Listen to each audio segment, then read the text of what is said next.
بسم الله الرحمن الرحيم الحمد لله وكفى والصلاة والسلام على الحبيب المصطفى صلى الله عليه وعلى آله وسلم تسليما كثيرا إن الله وملائكته يصلون على النبي يا أيها الذين آمنوا صلوا عليه وسلموا تسليما اللهم صل وسلم على محمد رب اشرح لي صدري ويسر لي أمري واحلل عقدة من لساني يفقه قولي إخواني أخواتي أبنائي بناتي أعزائي عزيزاتي أصدقائي صديقاتي أعدائي عدواتي. Donc mes fils et mes filles, mes frères et mes frères, mes sœurs, mes amis, mes ennemis, mes petits-fils et mes petites-filles. Assalamu alaikum wa rahmatullahi wa barakatuh. Je vous aime tous en Allah. Attention. Sérieusement et sincèrement. Quel bel engagement, quelle belle invocation, quel beau pacte d'être, d'avancer avec vous. Dans quoi? La paix d'Allah lui-même, sa miséricorde et ses bénédictions. Qu'Allah vous comble par une assise dans le Firdaus l'A'la avec Muhammad sallallahu alayhi wa sallam, avec les prophètes, avec les sahaba et avec les gens du bien tout au long de l'histoire musulmane et humaine. Mes frères et sœurs en humanité, en citoyenneté, j'ai beaucoup d'amour pour vous, beaucoup d'affection, beaucoup de belles choses. Qu'Allah vous accorde les délices infinies de la guidée islamique. L'amour en Allah, attention, l'amour en Allah, les frères non musulmans. Lancez-vous vite pour qu'on puisse s'aimer en Allah, pour qu'on puisse nous aimer en Allah subhanahu wa ta'ala. J'entre directement dans le vif du sujet, sachant que je viens d'approfondir le vif du sujet. Le frère me dit Assalamu alaikum. Assalamu alaikum, cher oustad. Oh là là là là là, cher oustad, quelle gentillesse, quelle douceur, quelle bonté, machallah. Voilà, Assalamu alaikum. Un beau message qui s'annonce bien, qui se lance bien. Masha'Allah, gentil, doux. Il me dit cher, Masha'Allah. C'est pas cher. Cher, ça veut dire bien aimé, proche de mon cœur. Ça fait plaisir, ça. Ça, c'est à encourager, Masha'Allah. Oustad, appelle-moi Mustafa. Appelle-moi Abu Mama. Si tu veux absolument me coller quelque chose, appelle-moi Muallim ou Muta'allim. Muallimun ou Muta'allimun. J'espère que vous vous portez bien, ainsi que toute votre famille. Ce message, je l'ai reçu depuis 2 mois maintenant, je pense minimum 3 mois. Et j'ai enfin pu trouver un peu de temps et un peu d'énergie pour répondre. J'essaie de prioriser comme je peux. Je vous écris aujourd'hui suite à une question que je me pose. Le bien fondé du mauvais œil. L'aïn. Le bien fondé du mauvais œil. Je vous avoue en avoir vraiment marre d'entendre des gens, y compris dans mon cercle familial, dire qu'il faut faire attention au mauvais œil des gens, de faire attention quand on sort dehors avec sa femme, de mettre en garde, d'annoncer le fait qu'une femme soit enceinte et plein d'autres choses encore. Naam, donc c'est des gags, ça caractérise la famille dite musulmane. Ce que tu racontes, je le vois dans ma propre famille. Non. Quelle que soit la chose qui arrive, c'est le mauvais œil. Tu as échoué dans un examen, le mauvais œil. Tu as trébuché, le mauvais œil. Ton enfant est tombé malade, le mauvais œil. Donald Trump a trompé l'Amérique, le mauvais œil. Marine Le Pen réussit, le mauvais œil. N'importe quelle chose, c'est le mauvais. Ça, c'est sûr. Non. Dans la famille dite musulmane d'aujourd'hui, c'est ça la situation, c'est ce que tu décris en partie. À penser que la destinée est le fruit de l'œil des gens et non pas d'Allah. Certains, pour expliquer le bien fondé de cette théorie, utilisent la ayah dans la sourate Yusuf, où le prophète Ya'qub demande à ses fils d'entrer séparément en ville de crainte qu'un mal ne les atteigne. Pourtant, le mauvais œil ici est le fruit d'un ijtihad et non pas d'une chose révélée. Et en arabe, le mot aïn veut aussi bien dire œil, or, pur, puis ou encore espion. Et Allah dit dans la sourate Al-Baqarah, وَمَا هُمْ بِضَارِّينَ بِهِ مِنْ أَحَدٍ إِلَّا بِإِذْنِ اللَّهِ. Le frère, il a mis le verset et j'ai mis la traduction. Or, ils ne sont capables de nuire à personne qu'avec la permission d'Allah. Toute chose. Donc là, si tu fais l'exégèse du verset, je ne vois pas dedans l'aïn, le mot aïn. قال لا تدخلوا من أبواب متفرقة. قال لا تدخلوا من باب واحد وادخلوا من أبواب متفرقة. Donc il n'y a pas le mot aïn dedans. Mais naam, il y a des exégèses qui expliquent que Yaqub, alayhi salam, a demandé à ses fils, qui apparemment étaient très beaux, d'entrer par des portes différentes et de ne pas entrer par une seule porte. Il y a une exégèse qui explique que c'est par peur de l'aïn. Naam.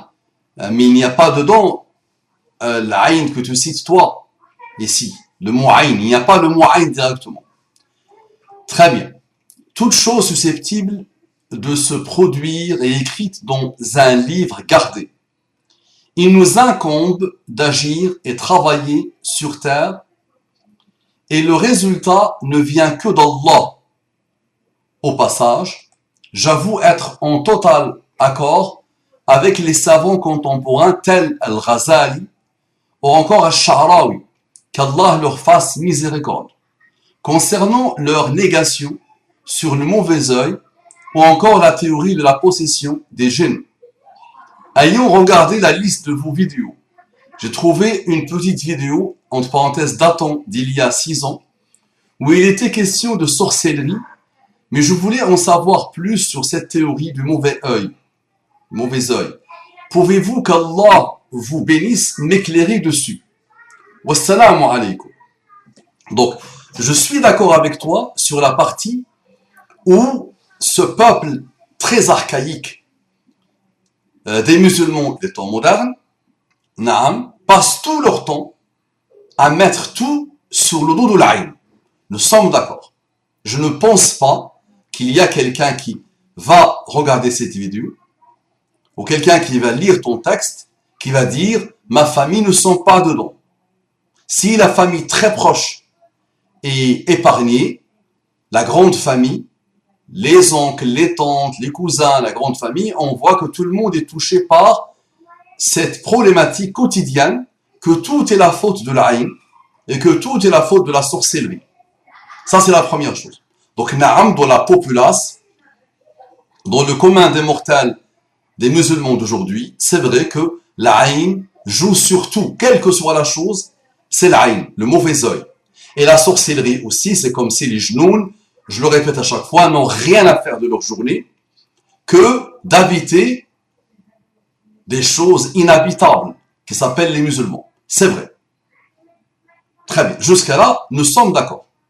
Je pourrais même te dire que les savants que tu as cités, dits mu'tazilites, surtout le Ghazali alayhi rahmatullah, que j'aime beaucoup, alayhi rahmatullah, de qui j'ai beaucoup appris, naam, nous avons quelques savants, quand on veut les insulter, on va dire qu'ils sont mu'tazilites, naam, rationnels, rationalistes.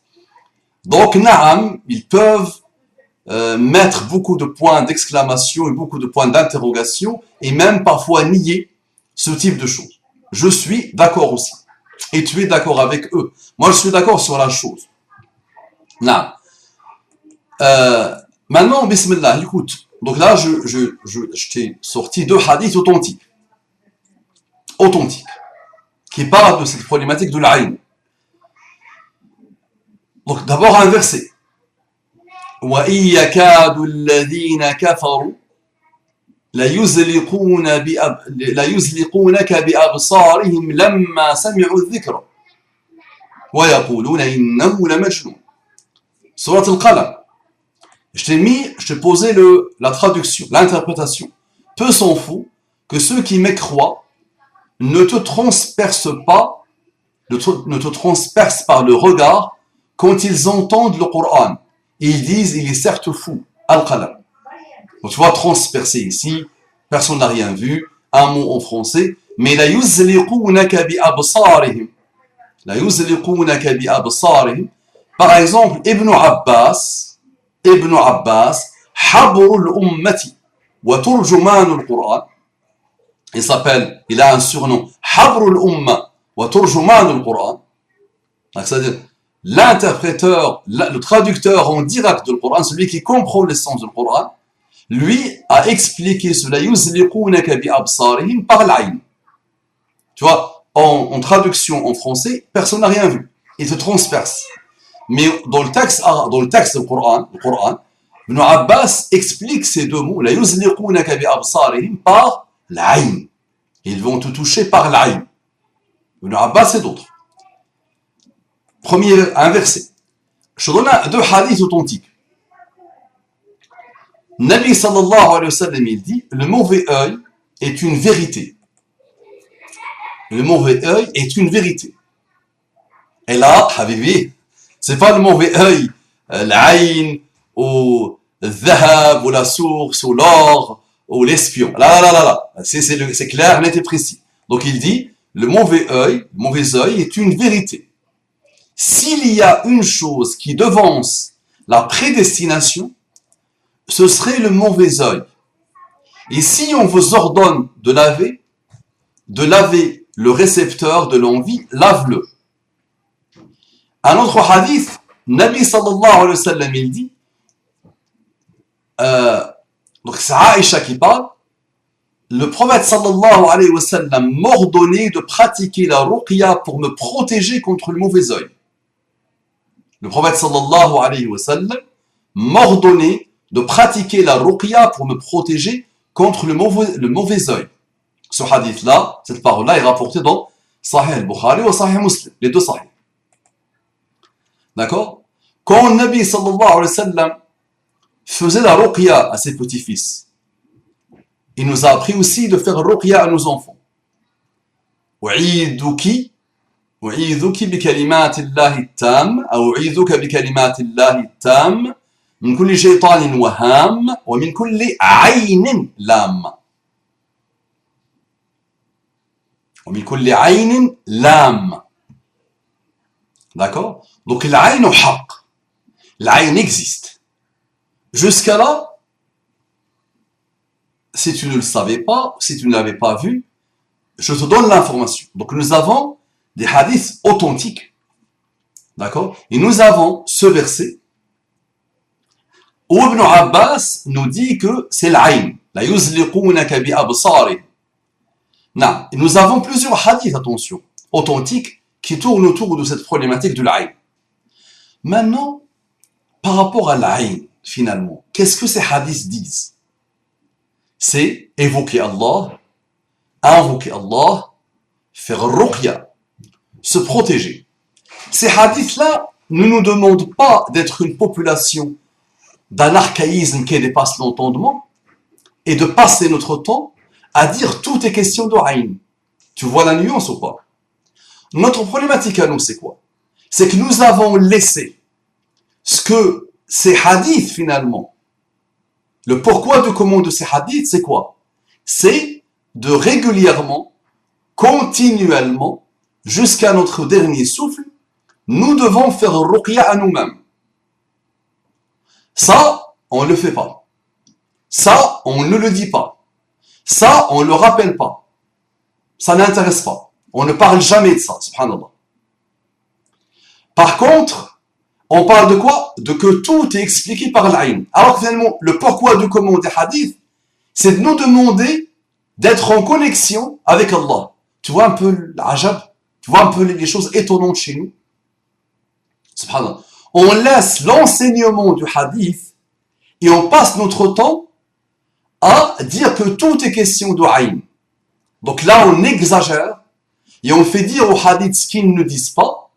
Et est-ce que tu as déjà eu un discours ou une discussion entre les sahaba qui t'a été rapporté d'un sahabi qui dit Ali a été tué à cause de l'aïn. Mawqi'at Siffin nous a coûté 70 000 morts parce que les kuffars passaient leur temps à faire l'aïn. C'est comme ça. Ah, les musulmans, ils sont beaux. Ah, les musulmans, ils sont puissants. Ah, les musulmans sont brillantissimes. C'est ça l'aïn. Ah, avec le hasad en même temps. L'envie et l'aïn. Mais sharri hasidin idha hasad. Donc, ils ont décidé de nous envier. Et ils ont commencé à nous attaquer avec leur aïn. Non. Maintenant, je vais me dire à vous-même, mais comment s'opère l'aïn? D'accord? Je te dis que le hadith ne le dit pas. Comment l'aïn opère, on ne sait pas. Comment l'aïn opère, on ne sait pas comment, c'est pas expliqué. Très bien. Maintenant, le hasid est quelqu'un qui n'est pas heureux, qui n'est pas comblé, qui ne veut pas toucher le bonheur, puisqu'il ne peut pas vivre alors que quelqu'un est meilleur que lui. D'accord. Parfois, tu t'assois avec des gens, tu sens une lourdeur, tellement ils sont mauvais au niveau de leur âme, tellement ils sont envieux, naam, tellement ils sont méchants, parfois tu te sens pas bien. Naam. Parfois, tu vois des choses, subhanallah, qui se produisent. C'est vrai. Parfois, la même personne, tu la rencontres une fois, une semaine après, tu la rencontres une fois. À chaque fois que tu le vois, il y a quelque chose, ça peut arriver ça. Et ça, on l'a vu et on l'a revu, alhamdulillah. Non, mais il y a des choses, il y a des personnes comme ça qui ne peuvent pas être heureuses parce que l'autre, elles considèrent que l'autre est meilleur qu'elle. Donc tout ce qu'il fait, elles vont on peut, même le corps, mon frère, on n'a rien pu expliquer, on a pu expliquer en partie après des milliers et des milliers d'années. On a mis des milliards et des milliards dans la recherche sur l'humain et on continue à découvrir les choses. Ça, c'est juste le corps humain. Parfois juste la cellule humaine. Imagine les âmes. Donc, naam, les hadiths ne nous disent pas comment ça opère. Ces ondes négatives, naam, qui peuvent toucher la santé de quelqu'un, qui peuvent toucher la personne. Naam. Maintenant, mon frère, tout est question de destinée, naam. Mais dans les hadiths, il y a un hadith qui te dit, mon frère, que parfois, s'il y a quelque chose qui peut même dépasser la prédestinée, d'accord, c'est l'aïn. D'accord, mon frère? Donc, tu vois, le mauvais œil est une vérité. S'il y a une chose qui devance la prédestination, ce serait le mauvais œil. D'accord? Ce serait le mauvais œil. Donc, imagine. Donc, c'est même en combat, si, la métaphore, si quelque chose peut dépasser, subhanallah, l'emporter par rapport au destin, ça sera l'aïn, dit ce hadith. Si quelque chose peut devancer le destin, c'est l'aïn. Tellement elle est là. Tellement c'est un haqq, une vérité. Mais ce hadith-là ne me dit pas à moi, passe ta vie à tout expliquer par l'aïn. La seule chose que les hadiths me demandent, c'est de passer ma vie à me préserver, à me protéger. Ça veut dire que c'est ce lien avec Allah subhanahu wa ta'ala qui m'apaise, qui m'élève et en même temps qui me protège et qui me préserve. Nous, on a fait le contraire malheureusement. Par rapport à la sorcellerie, c'est la même chose. Combien de fois dans la rue, les gens m'ont arrêté pour me dire « Est-ce que tu fais la ruqya ?» Maintenant, tu me dis « Je ne crois pas du tout à la sorcellerie. » Moi, je dis « Je suis d'accord avec toi que tout ne s'explique pas par la sorcellerie. » Non. Que c'est d'un archaïsme sans nom de passer son temps à tout expliquer par la sorcellerie. D'accord? Et je te demande d'aller voir à l'époque des Sahaba, s'il y avait des discussions juste à 1% entre eux par rapport à la sorcellerie. J'ai été touché par la sorcellerie et ils m'ont fait la sorcellerie. Naam, la sorcellerie existe. Nous avons des hadiths, des traces que le prophète Mohammed sallallahu alayhi wa sallam lui-même a été ensorcelé. Naam, mais ça ne veut pas dire de croire que tout est question de sorcellerie. Et de croire que les genoux n'ont rien à faire que d'habiter, nourris blanchis, naam, dans des corps comme les nôtres, qui sont vraiment souvent, subhanallah, des poubelles. Non. Maintenant, tu ne peux pas nier, mon frère, l'existence de la sorcellerie. Si ces deux savants que tu as cités dans le cadre d'un ijtihad, d'une argumentation, et avec tout ce qu'ils ont vu aussi dans leur société très archaïque, ont commencé à prendre leur distance par rapport à ces croyances, pourquoi pas? Ça n'engage que. Maintenant, mon frère, je ne sais pas si tu as déjà vu quelqu'un qui a subi la sorcellerie, quelqu'un de possédé. Si tu ne l'as pas encore vu, bah, je t'invite d'aller voir. Personnellement, j'en ai vu des personnalités différentes, à la base stables et apaisées, d'accord, qui ont subi la sorcellerie, na'am, et il faut voir comment ils sont, subhanallah. Tu essaies d'expliquer par la psychologie comme tu veux, et ça ne tient pas, ça ne marche pas. D'accord, parce que tu vois des choses, subhanallah, ajib, ajib. Donc, pour revenir, la sorcellerie existe. Non, claire, nette et précise. Est-ce qu'elle a mobilisé la Ummah islamiyya des premiers temps? Non. Est-ce que tout a été expliqué par eux à l'époque par la sorcellerie? Non. Par l'aïn? Non. D'accord? Tout ce qui nous a été rapporté sur l'aïn, sur la sorcellerie elle-même, d'accord? C'est surtout pour nous montrer, pour nous exhorter, surtout, pour nous recommander de ne jamais négliger la ruqya pour nous-mêmes.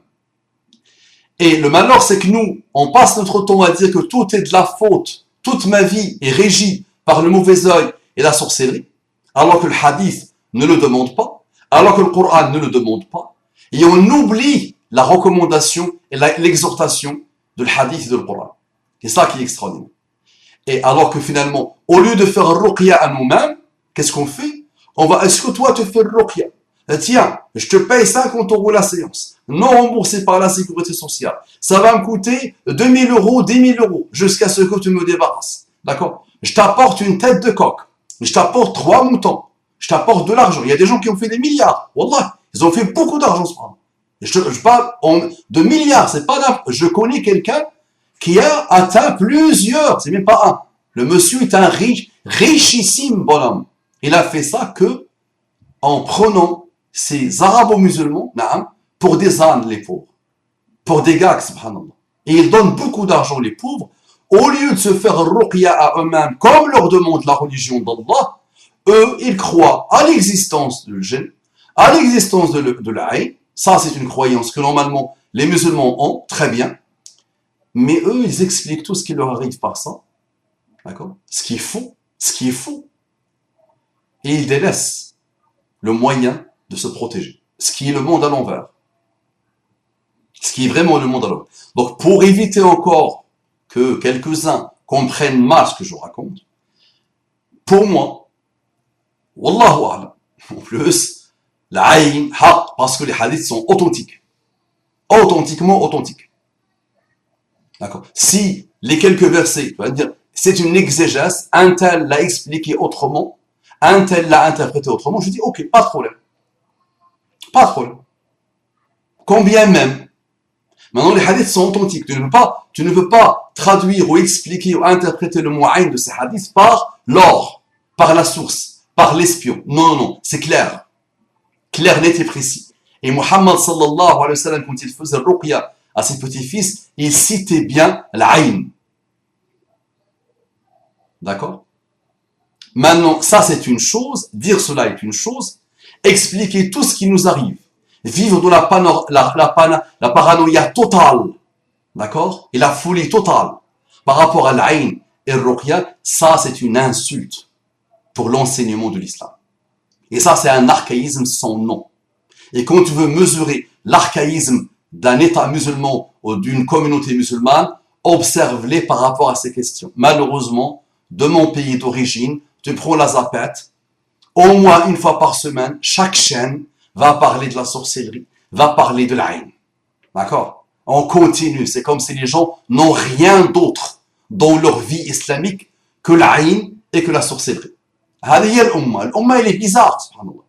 Donc à nous de revenir à quoi? À nous de revenir à ruqya. J'apprends cette connexion avec Allah, na'am, je la comprends, na'am, et j'invoque et j'évoque Allah et je me fais la ruqya quotidiennement à moi-même. Chacun l'a fait pour lui-même.